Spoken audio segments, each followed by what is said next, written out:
I kind of see Bitcoin sustaining this for a while, I think. And I think my main reasoning behind that is just Bitcoin being, I guess, the safe haven asset in crypto. If you leave aside stable coins for the time being, I think Bitcoin has got that huge kind of institutional interest. It's obviously got that particular benefit of being the only crypto that's supposedly safe from the SEC.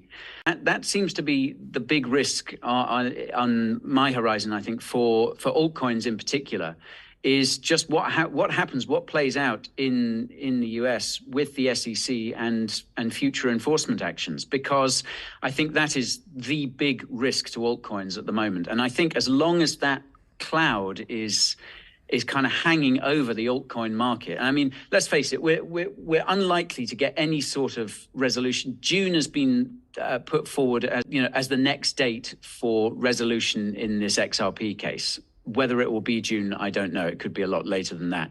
But June is the next date. So I think until then, and that would assume that the SEC doesn't win the case, I think until then we've got this uncertainty over altcoins, and I think that will help fuel Bitcoin dominance until then. There's a very good chance that the SEC does win that case. It's dragged on for so long now. So I think there is this huge risk hanging over the altcoin market. And I think that is going to be to Bitcoin's benefit, certainly over the short to medium term. And who knows what the outcome of this is going to be. I think it was towards the end of last week when the SEC filed its charges against the Mango Markets hacker.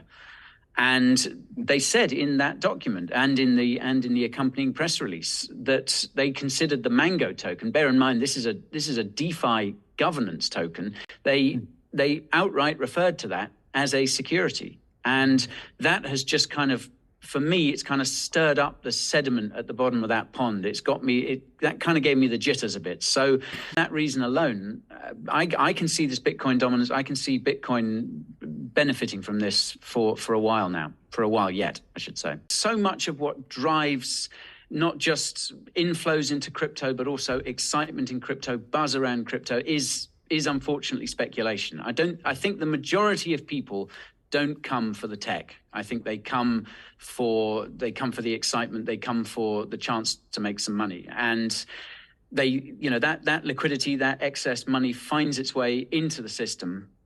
And as you say, I mean, it looks like it's going to align quite nicely with the halving. I don't think the halving would necessarily generate that much excitement among people if there wasn't that money to put into it, if we didn't have the right kind of conditions, if the taps weren't sort of turned on.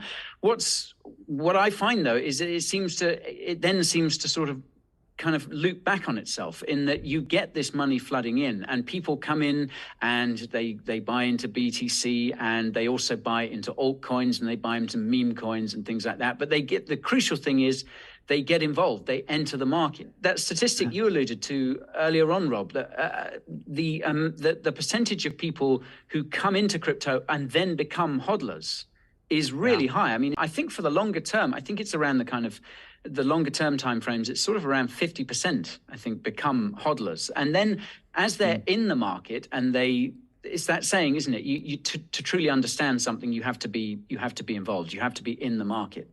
And then they start to appreciate the tech of it. Then they start to see the investment case for BTC and ETH. And I think that money, as we've seen with Bitcoin dominance, that money tends to kind of flow out of meme coins. Their perception of the whole space matures, and they think, yeah, actually, these are some good long-term assets to hold. And then, the money finds its way into these more kind of blue chip projects. But I think it needs that loose monetary policy. I think it needs that to kind of get the whole thing going, to light the touch paper. I think that markets have been kind of conditioned by these easy monetary policies that we were talking about just a moment ago. I think markets have been conditioned by them to buy the dip over the next few years, but over the last few years, I should say.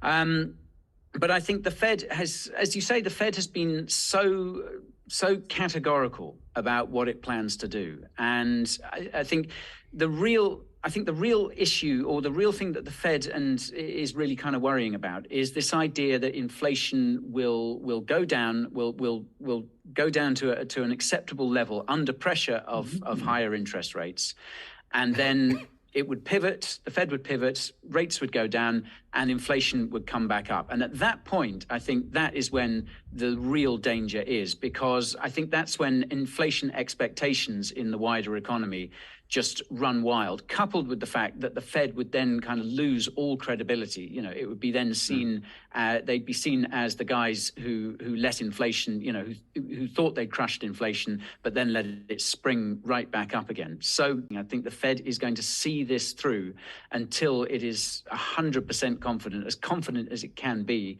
that inflation has really been stamped down. So I think this idea of people expecting a pivot is, yeah, I can see where that optimism comes from, perhaps, but I don't see the Fed following through with it as well. And I think in terms of something breaking, you know, in terms of a recession or something like that, one thing that I'm kind of keeping my eye on for the next year or so is kind of noises from the White House. Obviously, you guys have a presidential election there. It's next year, isn't it? 2024. I kind of wonder how much political pressure is going to be coming from the White House to keep a lid on inflation more than anything else. Because I think recessions, if you think about a recession, okay, it hurts, it brings a lot of pain, but certain people, not everyone in the economy feels the effects of a recession. There are always going to be people whose jobs are secure, who had enough in the way of savings. Let's face it, there are always some people who do well out of a recession. But inflation affects everyone right across the board, every single voter.